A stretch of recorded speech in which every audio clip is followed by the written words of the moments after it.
Hello friend, welcome to बाजीरा radio institute. Today analysis के आज के अंक में हम 2 अप्रैल 2025 के 3 प्रमुख समाचारों पर चर्चा करेंगे, जिसमें से पहला समाचार है अमेरिका की पारस्परिक टैरिफ योजना के बीच में अभी जो आने वाली है आज, उसके बीच में भारत और अमेरिका द्विपक्षीय व्यापार समझौते की दिशा में कुछ प्रगति हुई है। और ये बात न्यूज में भी आई है और कुछ हिंट जो है ट्रंप ने भी दिया है। देखिए, अमेरिका के द्वारा जो पारस्परिक टैरिफ लगाना है वो कितनी बड़ी वैश्विक घटना है, जिसके मतलब समझिए कि उसके एक दिन पहले दुनिया भर के शेयर मार्केट में मंदी देखी गई है। ठीक है, तो अब इसको समझते हैं क्या प्रगति हुई है। बाकी जो आज घोषणा होगी, अब वहां घोषणा होगी तो यहाँ रात तक होगी, यानी कल उसके बारे में डिटेल में पता चलेगा कि आखिर पारस्परिक टैरिफ योजना को लेके भारत का क्या, उसमें भारत पर क्या विचार है ट्रंप का, वो कल पता चलेगा डिटेल में, यानी आज रात में या कल। दूसरा जो समाचार है वो है कि चिली के राष्ट्रपति अपने 5 दिवसीय यात्रा पे 1 से 5 अप्रैल की राजकीय यात्रा पे भारत आए हैं।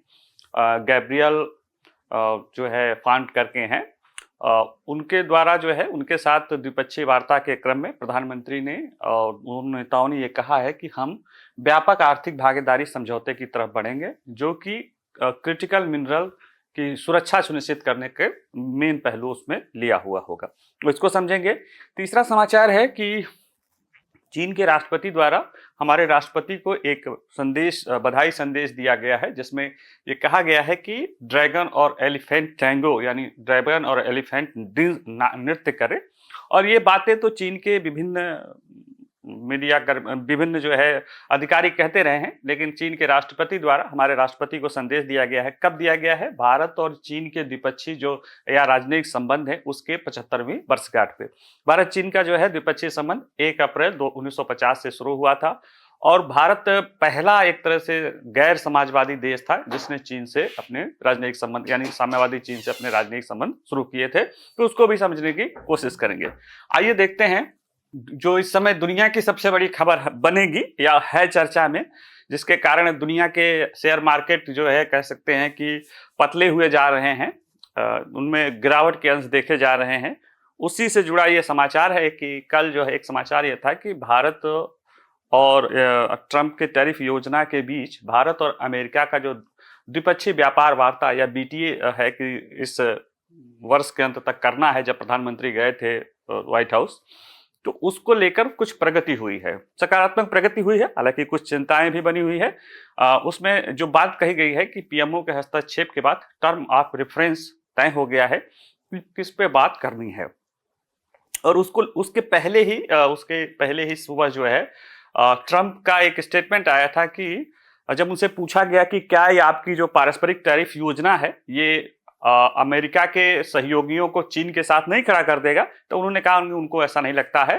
भारत के साथ हमारा द्विपक्षीय व्यापार वार्ता अच्छी दिशा में चल रहा है, भारत हमें कंसेशन देने के लिए तैयार है और हम उधर आगे की दिशा में बढ़ रहे हैं। तो इस ट्रंप के इस लचीले रुख के साथ बातें बढ़ रही है। हालांकि एक वहां की बॉडी है, trade body, US trade representative, उसने 29 देशों को एक लेकर रिपोर्ट तैयार की है व्यापार बाधाओं को लेकर। उसमें भारत को भी एक निगरानी सूची में रखा है और कई सारी चीजों को भारत को लेकर बताया है, जो कहीं ना कहीं ट्रेड बैरियर के रूप में आता है। तो आइए जरा से इसको हम देख लेते हैं मुद्दे को।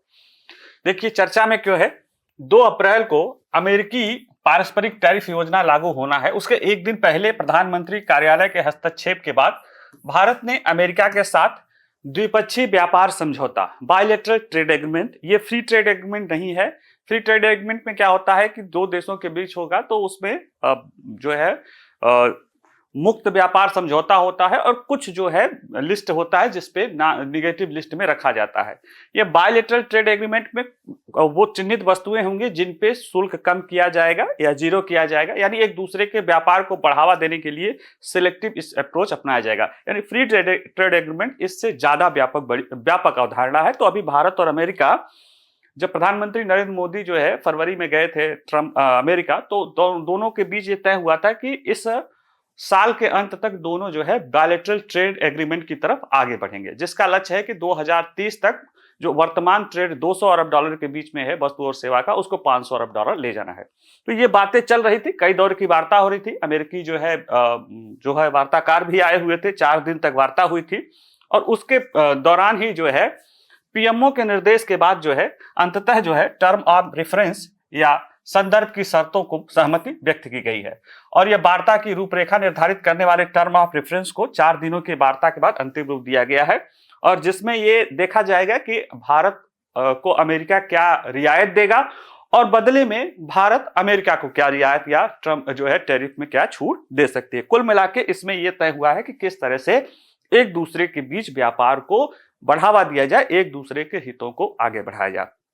देखिए ये अभी आपने देखा ना प्रधानमंत्री कार्यालय के हस्तक्षेप के बाद, ये मीडिया रिपोर्ट बता रही है कि प्रधानमंत्री कार्यालय के हस्तक्षेप के बाद, लेकिन उसके ठीक पहले ट्रंप ने भी ये बात कही थी कि भारत हमको टैरिफ में काफी कंसेशन देने के लिए तैयार है। उन्होंने ये नहीं कहा कि वो क्या कंसेशन देंगे, लेकिन उन्होंने कहा कि वो तैयार है।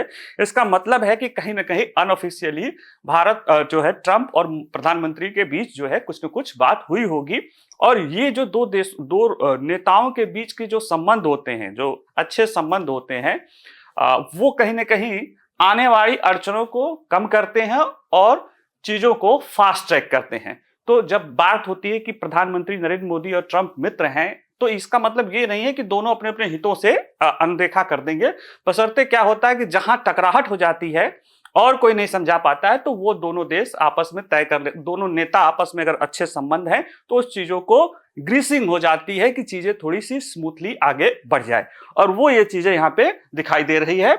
और ऐसे में देखा जाए तो अमेरिकी राष्ट्रपति जो ट्रंप कह रहे थे कि टैरिफ कम करने की भारत की इच्छा का संकेत दिया था, वो यूं ही नहीं दिए होंगे। निश्चित रूप से उनकी बात हुई होगी, अनऑफिशियल है क्योंकि ये दोनों तरफ से ये नहीं कहा गया कि हमने बात की है, लेकिन वैश्विक स्तर के नेता बात करते रहते हैं। तो उसके दौरान ये लगाया गया था कि वो अवरोध को जो अमेरिका संभावित रूप से टैरिफ लगाना है उससे राहत दे सकता है। वो आज पता चलेगा कि उसमें ऐसा क्या होगा इसको लेकर। लेकिन ये अच्छी बातें होने के बावजूद भी कुछ संदेह के बादल हैं। संदेह के बादल क्यों है? क्योंकि अमेरिका के द्वारा अभी उसकी एक संस्था है यूएस ट्रेड रिप्रेजेंटेटिव, यानी अमेरिका की ट्रेड प्रतिनिधि संस्था है, उसने अपने दुनिया भर के देशों के साथ जो अमेरिकी व्यापार है उसको लेकर 29 देशों के साथ जो अमेरिका का प्रमुख व्यापारी भागीदार है उनके साथ एक रिपोर्ट प्रकाशित की है, जिसमें भारत को भी एक चिंताजनक देशों की सूची में रखा है। और उसका कहना है कि भारत में कई नॉन टैरिफ, टैरिफ के साथ साथ नॉन टैरिफ यानी जो टैरिफ नहीं है लेकिन फिर भी व्यापार को बाधा करते हैं, वह कहीं ना कहीं अमेरिकी व्यापार को नुकसान पहुंचा रहा है। तो उसको भी देख लेते हैं। देखिए, संयुक्त राज्य अमेरिका व्यापार प्रतिनिधि ने भारत की व्यापार नीतियों के बारे में कई चिंता व्यक्त की है, जिसमें इंटरनेट शटडाउन, कृषि आयात प्रतिबंध और डेयरी विनियमन शामिल है। ये तो चलो उसकी तरफ से संदेश जताया जा रहा अमेरिका की तरफ से, उसके भी डिटेल देखेंगे। दूसरी तरफ से जो भारत के भी विशेषज्ञ हैं, खासतौर से जो ग्लोबल ट्रेड रिसर्च इंस्टीट्यूट के संस्थापक है अजय श्रीवास्तव, उनका कहना है कि अंतरराष्ट्रीय जो है कि भारत को वैश्विक व्यापार सुधारों में शामिल होना चाहिए, लेकिन उसे यह सुनिश्चित करना चाहिए कि कोई भी बदलाव राष्ट्रीय प्राथमिकताओं, विकास लक्ष्यों और सांस्कृतिक मूल्यों के अनुरूप हो। उन्होंने निष्पक्ष और पारस्परिक वार्ता, छोटे किसानों की सुरक्षा, खाद्य सुरक्षा और डिजिटल शासन की अवसंरचना पर बल दिया है। तो ये दोनों ये चिंताएं अभी जता रही हैं कि उधर भी संदेह के बादल हैं और इधर भी संदेह के बादल बने हुए हैं। अब इस पे आगे क्या होता है ये नहीं पता, लेकिन ये लग रहा है कि हाँ, दोनों देश तय किए हैं कि उन्हें आगे बढ़ेंगे। देखिए, अगर कोई भी देश या दो व्यक्ति ही सोच लीजिए, आप सोचिए कि विवाह संबंध ही सोचिए, इसको विवाह संबंध से नहीं जोड़िए लेकिन विवाह संबंध जोड़िए। जब दो लोगों का रिश्ता होता है तो उनमें कई सारी चीजों को, अच्छे वैवाहिक जीवन बनाने के लिए कई सारे अपनी चीजों को किनारे रखना पड़ता है, लेकिन ऐसी चीजों को नहीं किनारे रखना चाहिए जो कि आपके अस्तित्व को ही समाप्त कर दे। तो या कोई भी रिश्ते को हो, वैसे ही दो देशों के बीच जब कूटनीतिक संबंध हैं या संबंध प्रगाढ़ होंगे तो निश्चित रूप से दोनों देशों के हित आपस में टकराएंगे। अब यहाँ पे होता है कि कौन कितने अपने संबंधों को कितना वरीयता देता है, किस संबंध को किस पे वरीयता देता है, कैसे क्या करता है, तो उसके साथ देश एडजस्ट करते हैं और वो एक प्रमुख मुद्दा बना हुआ है। लेकिन दोनों नेताओं के द्वारा जो शीर्ष लीडरशिप है उसके द्वारा जो संकेत दिया जा रहा है कि चीजों को आगे बढ़ाना है, जो रुकावट होगी उस पर रोक भी दिया जाएगा। जरूरी नहीं कि सारी बातें एक ही साथ सॉल्व कर ली जाए, लेकिन ये दिखा रहा है कि अमेरिका भारत और अमेरिका संबंधों को प्रगाढ़ करने के लिए, द्विपक्षीय व्यापार संबंधों को प्रगाढ़ करने के लिए जो है आगे बढ़ना चाहते हैं। अभी जो हम देख रहे थे कि यूएसटीआर रिपोर्ट कह रही है कि कई सारी चिंता है, उसको थोड़ा संक्षेप में समझ ले कि ये रिपोर्ट क्या करी, क्योंकि ये भी एक न्यूज के बारे में कई सारे समाचार चैनलों में आया है, तो थोड़ा सा डिटेल में इसको भी मतलब ब्रीफ में इसको भी बता दे ताकि ये रहे कि क्या इन्होंने क्या कहा है भारत को लेकर। देखिए, यूएसटीआर की रिपोर्ट कह रही है कि भारत की विभिन्न व्यापार बाधाएं हैं, जैसे स्थानीय इंटरनेट शटडाउन है, डेयरी उत्पादों के लिए कड़े आयात नियम है, आनुवंशिक रूप से संशोधित मुक्त प्रमाणन पत्र की अनिवार्यता है, और भारत में इंटेलेक्चुअल राइट को लेकर भी चिंता बनी हुई है। तो अगर देखा जाए तो जैसे इस रिपोर्ट में कहा गया है कि डेयरी उत्पाद को लेकर, जैसे भारत में एक नियम है कि कोई भी डेयरी उत्पाद है, अगर वो भारत में आ रहा है, भारत में अगर वो उसका निर्यात किया जा रहा है या भारत उसको आप निर्यात कर रहे हो भारत में, तो उसके साथ एक शर्त शामिल है कि वो जो पशु है वह ऐसा जो है खाद्य पदार्थ न खाए जो ब्लड या कहीं ना कहीं मांस और उससे जुड़ा हुआ हो, क्योंकि हमारे यहाँ पे एक बहुत बड़ी आबादी है जो इसको लेकर सेंसिटिव है।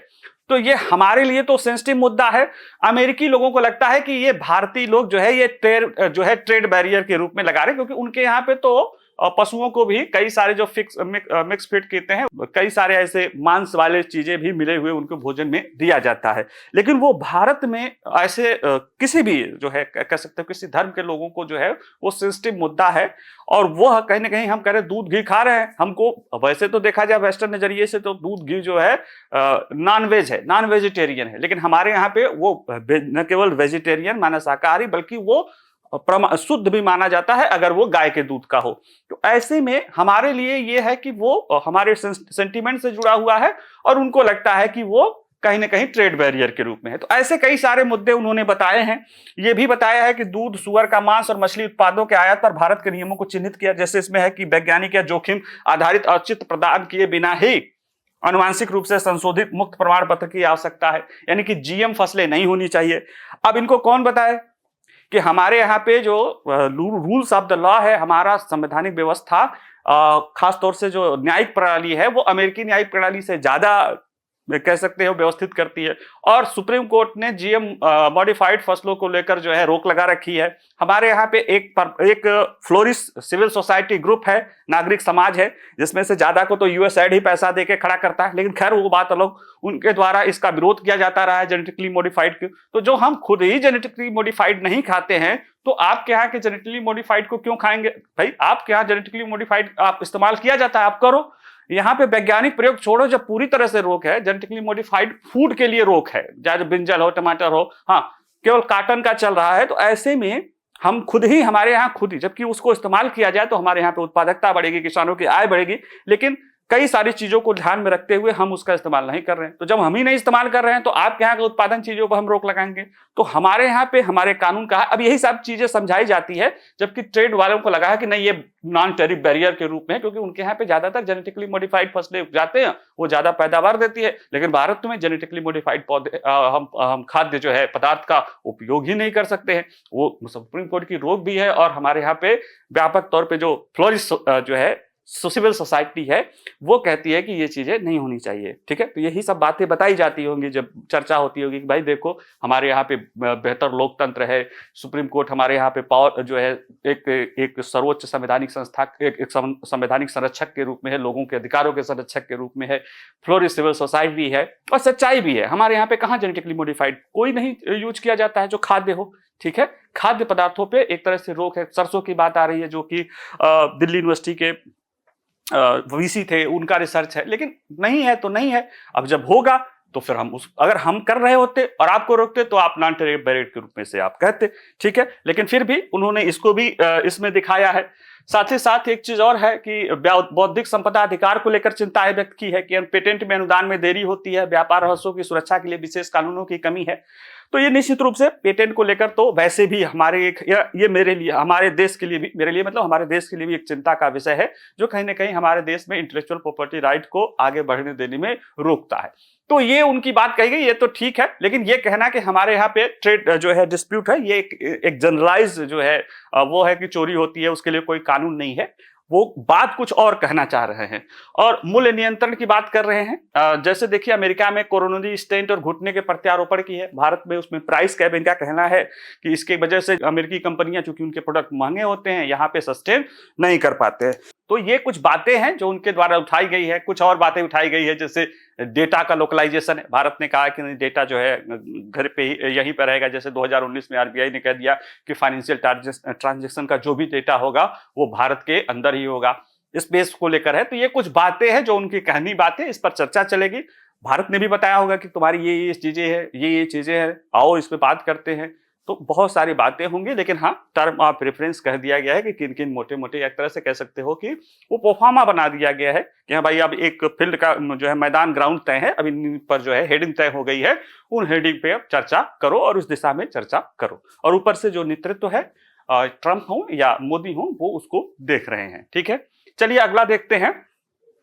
अगला जो हमारा मुद्दा है या टॉपिक है वो है कि चिली के राष्ट्रपति गैब्रियल फॉन्ट जो हैं वह अपने 5 दिवसीय की राजकीय यात्रा प्रधानमंत्री मोदी के निमंत्रण पे वो जो है भारत आए हुए हैं। और इस दौरान जो वार्ता के क्रम में दोनों नेताओं ने ये तय किया कि भारत और चिली जो है कॉम्प्रिहेंसिव इकोनॉमिक पार्टनरशिप एग्रीमेंट की तरफ बढ़ेंगे। उस दिशा में वो वार्ता करने की तरफ बढ़ रहे हैं, जिसमें देखा जाए तो जो मुख्य अभी हमारे दोनों देशों के बीच द्विपक्षीय व्यापार है लगभग 2024 का जो आंकड़ा है 3.8 अरब डॉलर है, जिसमें से हम 1.2 अरब डॉलर का निर्यात करते हैं और वहां से 2.6 अरब डॉलर का आयात करते हैं। जिसमें से एक बड़ा मद वहां से जो आयात करने में बड़ा मद है वो है कापर और कापर के अयस्क। और वहां पे लिथियम के भी भंडार बहुत बड़ी मात्रा में है, कापर के भी भंडार है और भी रेयर अर्थ मेटल जो है मिनरल्स हैं जो कहीं ना कहीं हमारे लिए जो क्रिटिकल मिनरल है उसकी सुरक्षा के लिए महत्वपूर्ण है। तो भारत कहीं ना कहीं भारत चिली का जो संबंध है वो महत्वपूर्ण जो है खनिज जो है उसकी सुरक्षा सुनिश्चित करने को लेकर, और भारत के पास जो डिजिटल पब्लिक इंफ्रास्ट्रक्चर है या अन्य जो चीजें हैं उसको चिली के साथ सहयोग करने को लेकर जो है बात बन रही है। और आइए जरा सा हम इसको देखिए प्रधानमंत्री नरेंद्र मोदी ने 1 अप्रैल को नई दिल्ली में चिली के राष्ट्रपति गैब्रियल बोरिक फॉन्ट के साथ एक प्रेस वार्ता के दौरान कहा कि भारत और चिली महत्वपूर्ण खनिजों पर ध्यान केंद्रित करते हुए, यानी मुख्य फोकस इस पे है, इसके साथ एक व्यापक आर्थिक भागीदारी समझौते सीपा पर बातचीत शुरू करने पर बल दे रहे हैं, यानी कि काफी इंटीग्रेशन की बात हो रही है। प्रधानमंत्री ने यह भी कहा कि भारत डिजिटल पब्लिक इंफ्रास्ट्रक्चर या डिजिटल सार्वजनिक अवसंरचना, नवीकरण ऊर्जा, रेलवे, अंतरिक्ष और अन्य क्षेत्रों में चिली के साथ अपने सकारात्मक अनुभव जो है साझा करने के लिए तैयार है। चिली जो है अगर देखेंगे तो अभी उसमें जानेंगे कि वो दक्षिण अमेरिका का देश है और दुनिया का सबसे दक्षिणतम स्थित देश है, एकदम बिल्कुल अंटार्कटिक को सटा हुआ है। प्रधानमंत्री ने तो चिली को जो है अंटार्कटिक का जो है गेटवे भी कहा है और बिल्कुल माना भी जाता है। और वहां की जो मेन इकोनॉमी है देखा जाए तो एक ऊंचाई वाला देश चिली हो गया है, लेकिन वहां की जो मेन इकोनॉमी है वह मैन्युफैक्चरिंग भी है, लेकिन मेन जो है वो खनिज और खासतौर से कॉपर माइनिंग और इस तरह की चीजों से ही वो जुड़ी हुई है। भारत इन क्षेत्रों में मदद कर सकता है क्योंकि इन क्षेत्रों में भारत, ऐसा नहीं कि दुनिया के और देशों के पास नहीं है, भारत का जो ये इन क्षेत्रों में योगदान है वो ये है कि बड़े सस्ते जो है कीमत पे बड़ी अच्छी गुणवत्ता का चीजें भारत इसमें आगे कर रहा है। चिली के राष्ट्रपति गैब्रियल बोरिक फॉन्ट ने 1 से 5 अप्रैल तक भारत की राजकीय यात्रा पर है, ये जो हमने आपको बता दिया है। अगर देखते हैं कि चिली का हमारे लिए क्या महत्व है, तो चिली जो है महत्वपूर्ण खनिज आपूर्ति सुनिश्चित करने के लिए काफी महत्वपूर्ण है। वार्ता के दौरान इसीलिए जो है केंद्रीय खनन मंत्री जी किशन रेड्डी और चिली के खनन मंत्री औरोरा विलियम्स ने खनन क्षेत्रों में द्विपक्षीय भागीदारी की संभावनाओं को तलाशने की मुलाकात की है। और देखा जाए तो लिथियम और तांबा, इन दोनों मामलों में चिली दुनिया के सबसे बड़ा रिजर्व रखता है और ये दोनों चीजें जो है इलेक्ट्रिक वाहन के बैटरी के लिए और इलेक्ट्रिक वाहन के लिए मोटर के लिए प्रमुख इनपुट के रूप में काम करते हैं। और ऐसे में वैश्विक महत्वपूर्ण खनिज आपूर्ति श्रृंखला में चिली की क्या है, महत्वपूर्ण भूमिका है और इस चीज को भारत भी कैसिफाई करना चाहता है। भारत को चिली से के आधे से अधिक निर्यात में तांबे के अयस्क और अपरिष्कृत तांबा और तांबे के स्क्रैप शामिल है। जो चिली से लगभग 2.6 अरब डॉलर का निर्यात है, उसमें से आधे से ज्यादा तो तांबा और उसके स्क्रैप शामिल है। हालांकि अभी हम लिथियम का नहीं कर रहे हैं, क्योंकि लिथियम आयन बैटरी का हमारे यहाँ पे अभी इंफ्रास्ट्रक्चर उस तरह से तैयार नहीं है, लेकिन इस दिशा में भी हम अभी माइनिंग लेने की दिशा में हम आगे बढ़ रहे हैं, जो गवर्नमेंट टू गवर्नमेंट और गवर्नमेंट बिजनेस टू बिजनेस, यानी सरकार के बीच में, सरकारी कंपनियों के बीच में हो सकता है, या सरकारी जो है बिजनेस टू बिजनेस के बीच में हो सकता है, उसकी तरफ हम आगे बढ़ रहे हैं। भारत चिली व्यापार संबंधों की तरफ देखा जाए तो चिली दक्षिण अमेरिका का भारत का 5वां सबसे बड़ा व्यापारिक भागीदार देश है। द्विपक्षीय व्यापार 2020 में 1.5 अरब डॉलर से बढ़कर 2024 में 3.8 अरब डॉलर हो गया था, जिसमें निर्यात 1.2 अरब डॉलर और आयात 2.6 अरब डॉलर है। यानी ये देखा जाए तो हम चिली से ज्यादा मंगाते हैं, चिली को भेजते कम है, लेकिन दोनों में भारत से जो चिली से निर्यात होता है वो जो है ऑटोमोबाइल्स और फार्मास्यूटिकल में होता है, और ये 2009 से लगातार बढ़ रहा है। लेकिन एक बीच में 2014 में मामूली गिरावट आई थी, उसके बाद जो है फिर से स्थिति सही है और हम ऑटोमोबाइल और फार्मास्यूटिकल में अच्छा कर रहे हैं और बहुत सारी चीजों में हम आगे बढ़ने की कोशिश कर रहे हैं। चिली से जो हम मंगाते हैं उसमें जो है ज्यादातर खनिज संसाधन है, और ये थोड़ा सा सामाजिक संकट और श्रमिक अशांति के कारण पिछले कुछ वर्षों में हमारा जो आयात है वो थोड़ा सा कम हुआ, लेकिन इसके बाद फिर इसमें तेजी आ गई है। भारत चिली अधिमान्य व्यापार समझौता या प्रेफरेंशियल ट्रेड एग्रीमेंट भारत और चिली के बीच चल रहा है, 2016 से ही चल रहा है। अब हम लोग इसको जो है कंप्रिहेंसिव इकोनॉमिक पार्टनरशिप एग्रीमेंट की तरफ बढ़ाने की दिशा में चल रहे हैं, यानी कि जो व्यापार है उसको और ज्यादा गहराई और ज्यादा विस्तार देने की बात इसमें हो रही है। देखिए, इसके जरिए जो हमारा 2016 में भारत चिली अधिमान्य व्यापार समझौता है, इसके तहत 474 से लेकर 228-29 टैरिफ लाइनों तक हम इसको विस्तारित करने का हमने समझौता किया है। अपने चिली समकक्ष के साथ खनन मंत्री ने कहा कि राष्ट्रीय महत्वपूर्ण खनिज मिशन जो भारत का चल रहा है, इसकी मंजूरी के बाद भारत ईबी, नवीकरण ऊर्जा और इलेक्ट्रॉनिक विनिर्माण के लिए महत्वपूर्ण खनिजों की स्थिर आपूर्ति सुनिश्चित करने का इच्छुक है।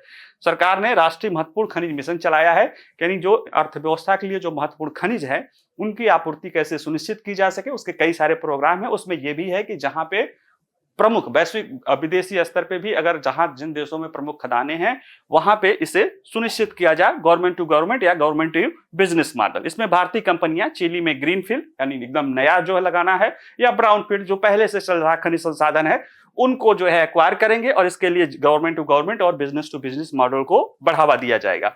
पिछले साल जुलाई 2024 में ही खनन मंत्रालय के तहत काम करने वाली एक उद्यम है, संयुक्त उद्यम है, खनिज विदेश लिमिटेड इंडिया लिमिटेड, काबिल जिसे बोलते हैं, इसका नाम है काबिल। ये देखिए काबिल, खनिज विदेश इंडिया लिमिटेड, ये उत्खनन करती है विदेशों में, और जो है लिथियम ब्लॉक की खोज के लिए चिली की सरकारी स्वामित्व वाली कंपनी एम्प्रेसा नेशनल डी जो है मिनेरिया या इनामी के साथ एक समझौते पर हस्ताक्षर किए हैं। यानी कहीं ना कहीं ये गवर्नमेंट टू गवर्नमेंट समझौता है, किसके लिए? लिथियम माइनिंग के लिए, और कापर आदि के लिए हमारी चीजें तो वहां पे पहले से ही चल रही है। चिली के बारे में अगर देखें थोड़ा सा, तो चिली देखिए ये दक्षिणी अमेरिका का ये देश है, छोटा सा बहुत पतला सा देश है यहां से यहां तक, और यह एक तरफ एंडीज पर्वत, इधर एंडीज है इसके, और ये पैसिफिक है। तो एंडीज और पैसिफिक के बीच में है, और लगभग 4300 किलोमीटर से अधिक नॉर्थ और ईस्ट जो है, नॉर्थ और साउथ का इसका विस्तार है, और ईस्ट वेस्ट का विस्तार बहुत ही कम है, जिसमें करीब 170-75 किलोमीटर की औसत चौड़ाई आती है। ये वाली जो चौड़ाई, कहीं तो 64 किलोमीटर तक की चौड़ाई इसमें है। और देखा जाए तो ये दक्षिणी अमेरिका महाद्वीप का देश है, और ये दुनिया का सबसे दक्षिणी देश है, सबसे साउथर्न देश है। यानी इसके बाद देखिए अर्जेंटीना के बाद भी ये है कि इसके बाद कोई देश दक्षिण में तो नहीं है, अगर अक्षांशीय विस्तार के आधार पर देखा जाए। और ये एंडीज और प्रशांत महासागर के बीच में है, और ये 4300 किलोमीटर से अधिक इसकी जो लंबाई है, और औसत चौड़ाई 175 किलोमीटर है, जिसमें से सबसे शॉर्टेस्ट जो चौड़ाई है वो 64 किलोमीटर के भी है। राजधानी सैंटियागो है, राष्ट्रीय भाषा स्पेनिश है, क्योंकि स्पेनिश के कब्जे में काफी समय रहा है, और यहाँ पे जलवायु और प्रदेश की विविधता है। यहाँ पे स्थित अटकामा रेगिस्तान बहुत सारी खनिज संपदा के लिए जाना जाता है, जिसमें मुख्य रूप से तांबा और नाइट्रेट प्रमुख रूप से है। साथ में जो इसकी छोटी सी वैली है वहीं पे सेंटियागो रहती है, सेंटियागो वहीं पे पड़ता है और वहां पे ज्यादातर जनसंख्या और कृषि के लिए वो जाना जाता है। तो ये चिली और उसके महत्व को हमने समझा दिया, क्योंकि चिली के राष्ट्रपति यहाँ पे आए हुए थे। अगला जो समाचार है वो ये है कि भारत और चीन के बीच राजनयिक संबंधों के 75 वर्ष पूरे हुए हैं कल। 1 अप्रैल 1950 को भारत और चीन के बीच राजनयिक संबंध शुरुआत हुआ था, जब भारत पहले गैर समाजवादी देश के रूप में, गैर सोशलिस्ट देश के रूप में उसने चीन को मान्यता दी थी। चीन के साथ राजनयिक संबंध स्थापित किया था जवाहरलाल नेहरू के काल में, प्रधानमंत्री जी के काल में, और उसके बाद से लेके अब तक 75 वर्ष हो गए हैं। और इस संबंधों में हमारा चीन के साथ अनुभव कोई बहुत अच्छा नहीं रहा है, उसको भी देखेंगे। हाल फिलहाल में जैसे सबसे खराब दौर, एक तो सबसे 62 का युद्ध का दौर सबसे खराब था, उसके बाद राजीव गांधी जी के बाद से स्थिति धीरे धीरे सुधरने की शुरू हुई, और लेकिन फिर जो सी जिनपिंग आए और प्रधानमंत्री आए, मोदी जो है काफी कई बार वार्ता किए, सब कुछ किए, लेकिन 2020 में जो गलवान संकट हुआ था ईस्टर्न लद्दाख में, डोकलाम उसके पहले हुआ था लेकिन वो चूंकि ट्राई जंक्शन था तो उतना नहीं था, लेकिन जब गलवान संकट हुआ था जिसमें हमारे 20 से ज्यादा लोग मारे गए थे और उनके भी मारे गए थे, लेकिन ये कहीं ना कहीं एक जो लिखित समझौता था उससे मुकरने की बात है, और ये भारत और चीन के संबंधों को काफी खटास करने वाला था। इसके बाद कोई भी द्विपक्षीय अगर शिखर स्तर की वार्ता देखा जाए तो 5 साल तक नहीं रही। हालांकि अक्टूबर 2024 में रूस के कजान में जब ब्रिक्स का शिखर सम्मेलन हो रहा था, उसके साइड लाइन पे जो है भारत के प्रधानमंत्री और चीन के राष्ट्रपति मिलते हैं और वो संबंधों को धीरे धीरे आगे बढ़ाने की बात करते हैं। और चीन के राष्ट्रपति द्वारा भारत के ये दोनों देशों के बीच 75वें वर्षगांठ पे भारत के राष्ट्रपति को जो अपना बधाई संदेश दिया था, उसमें यह बात कही है कि ड्रैगन एंड एलिफेंट टैंगो की बात की है, यानी जो प्रतीकात्मक जानवर है, चीन के लिए ड्रैगन कहा जाता है, भारत के लिए एलिफेंट कहा जाता है, कि ये दोनों साथ साथ नृत्य कर सकते हैं। और ये बात पीछे काफी समय से ही चीन की विदेश मंत्रालय और विदेश मंत्री और बहुत सारे अधिकारी कहते हैं, लेकिन शीर्षस्थ नेतृत्व द्वारा, सी जिनपिंग के द्वारा ये बात कही गई है। हालांकि इसमें बहुत ज्यादा हमें आने की जरूरत नहीं है, आइए जरा संक्षेप से इसको देख लेते हैं। देखिए, दोनों देशों के मध्य बधाई संदेशों का आदान प्रदान हुआ है। भारत और चीन के नेताओं, जिसमें राष्ट्रपति सी जिनपिंग, राष्ट्रपति द्रौपदी मुर्मू, प्रधानमंत्री ली क्यांग, प्रधानमंत्री नरेंद्र मोदी शामिल हैं, एक दूसरे को उन्होंने बधाई संदेश दिया है। और द्विपक्षीय संबंधों की 75वीं वर्षगांठ के अवसर पर संदेशों का इसमें आदान प्रदान किया गया है। चीन के राष्ट्रपति सी जिनपिंग ने भारतीय राष्ट्रपति को अपने बधाई संदेश में क्या दिया है, ड्रैगन हाथी टैंगो की बात की है, और ये 2020 के लद्दाख में सैन्य गतिरोध के बाद संबंधों को पुनः स्थापित करने के प्रयासों के बीच में ये टिप्पणी मायने रखती है। और ये टिप्पणी इस संदर्भ में भी मायने रखती है कि ये 1 अप्रैल को दिया गया है, 2 अप्रैल को एक ट्रंप का जो है टैरिफ, वो सबका चाबुक पूरे भारत पे, पूरे दुनिया पे चल रहा है, तो चीन पे तो वो थोड़ा सा ज्यादा ही चल रहा है। तो इस संदर्भ में भी इसको समझना है कि चीन कहीं ना कहीं भारत के साथ अपने संबंधों को मधुर तो नहीं, कम से कम ऐश जो है करीब करने की कोशिश कर रहा है। देखिए, संबंधों को मजबूत करने की प्रतिबद्धता भी चीन के द्वारा व्यक्त की गई है। राष्ट्रपति सी जिनपिंग ने कहा कि सहयोग और संवाद को गहरा करने का उन्होंने अवसर बनाया और कहा कि विभिन्न क्षेत्रों में साझेदारी मजबूत करने, अंतर्राष्ट्रीय मामलों में समन्वय बढ़ाने और सीमा क्षेत्र में शांति बनाए रखने पर उन लोगों ने जोर दिया है। राष्ट्रपति सी ने कहा कि भारत और चीन 2 प्राचीन सभ्यताएं हैं और ग्लोबल साउथ के प्रमुख विकासशील देश हैं, और दोनों राष्ट्र अपने आधुनिकीकरण के महत्व के चरण में हैं और विश्व शांति और समृद्धि में योगदान देना चाहिए। कह रहे हैं कि दोनों प्राचीन सभ्यताएं हैं, दोनों देश ग्लोबल साउथ का हिस्सा हैं, उसके विकासशील देश हैं। हालांकि ग्लोबल साउथ वाले जो है भारत को तो अपना नेता मानते हैं, लेकिन चीन के साथ कहीं नहीं, लेकिन फिर चीन है वो बोलता रहता है कि हम तो ग्लोबल साउथ के हैं। और दोनों राष्ट्र अपने अपने आधुनिकीकरण के महत्वपूर्ण चरण में, हालांकि चीन काफी आगे निकल चुका है, भारत भी तेजी से पीछा कर रहा है और बहुत तेजी से आगे चल रहा है, और कह रहे हैं कि ऐसे में विश्व शांति और समृद्धि के साथ भी साथ मिलकर चलना चाहिए। यानी जो ये फ्रेज प्रयोग किया जा रहा है, ये पिछले 1-2 महीने से ये फ्रेज, खासतौर से जब से ट्रंप जीते हैं तब से जो है चीन के, और जब से उन्होंने सत्ता संभाली है 20 जनवरी 2025 के बाद से, और जब से चीन को लेकर उनका नजरिया थोड़ा सख्त है और खासतौर से उनकी एडमिनिस्ट्रेशन का, उसके बाद से जो है चीन के द्वारा इसी तरह की बात भारत के लिए बोली जाती है। भारत के राष्ट्रपति ने भी कहा कि वो स्थिर, पूर्वानुमानित और महत्वपूर्ण संबंधों की वकालत है, जिसमें भारत, चीन और दुनिया को लाभ हो। उन्होंने कहा कि द्विपक्षीय संबंधों में मजबूत और स्थिर विकास को आगे बढ़ाने का उन्होंने अवसर बताया है। अगर हम देखें जिस संबंधों की वर्षगांठ बनाते हैं उसकी थोड़ा सा ब्रीफिंग देख लें तो हमारे दोनों देशों के बीच का संबंध जो है, राजनयिक संबंधों की शुरुआत जो है 1950 में हुई थी। 1 अप्रैल 1950 को चीन के साथ राजनयिक संबंध स्थापित करने वाला भारत पहला जो है गैर समाजवादी देश था, यानी कि उसके पहले कोई भी लोकतांत्रिक देश चीन के साथ डिप्लोमेटिक संबंध नहीं किए थे। दूसरा है, उसके बाद कई सारे प्रमुख घटनाक्रम हुए हैं, इसमें से जो सबसे गंभीर और सबसे पीड़ादायक रहा है, जिसको हम आज तक भी नहीं भूल पाए हैं, वो है 1962 का एक बहुत बड़ा झटका था। और ये झटका तब दिया गया था जब उसके पहले हिंदी चीनी भाई भाई का कहा जाता था, और उसके भी पहले जब चीन जो है तिब्बत को जो है कब्जा कर रहा था, तो चीनी सेना को भूख से बचाने के लिए भारत द्वारा कई सारा जो है उनको यहाँ से खाद्य और भोजन दिया गया था चीनी हिंदी भाई भाई के नाम पे, और वो पीठ में छुरा भोंकने के समान ही 1962 का युद्ध रहा है। हालांकि इसमें बेहतर करने की दिशा में 1988 में जब प्रधानमंत्री राजीव गांधी थे तो प्रयास किया गया था, और वो चीन के यात्रा पे गए थे। 62 के बाद तो वो पहले प्रधानमंत्री थे जो उन्होंने गए थे। 2003 में प्रधानमंत्री अटल बिहारी वाजपेयी भी यात्रा किए थे, और सिद्धांतों पर घोषणा हुई कि सीमा समाधान के लिए विशेष प्रतिनिधियों की नियुक्ति की गई है। एसआर जो बैठा है, और उसकी 23वीं बैठक जो है स्पेशल रिप्रेजेंटेटिव, उसकी जो 23वीं बैठक है हाल फिलहाल में बीजिंग में हुई थी, जिसमें हमारे एनएसए वहां के विदेश मंत्री के साथ बैठक किए हैं। अगर देखा जाए तो 2005 में चीनी प्रधानमंत्री वेन जियाबो की यात्रा आई थी, और शांति और समृद्धि के लिए रणनीतिक और जो है सरकारी साझेदारी की स्थापना की बात हुई थी। इसके बाद एक उच्च स्तरीय जुड़ाव हुआ था 2014 से लेकर 2019 के बीच में। एक नया दौर था, एक शुरुआती दौर था, फिर एक नया दौर था।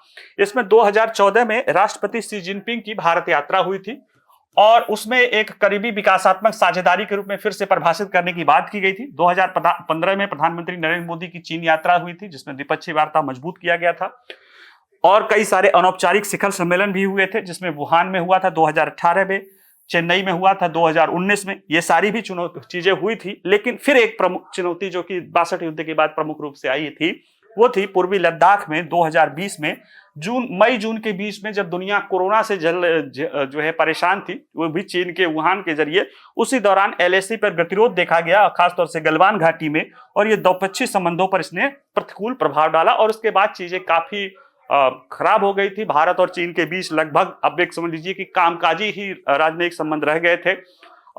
साइड लाइन के दौरान भले कभी किसी के विदेश मंत्री मिल लेते हैं, लेकिन प्रधानमंत्री और शी जिनपिंग के बीच जो है 5 वर्षों तक द्विपक्षीय वार्ता नहीं हुई।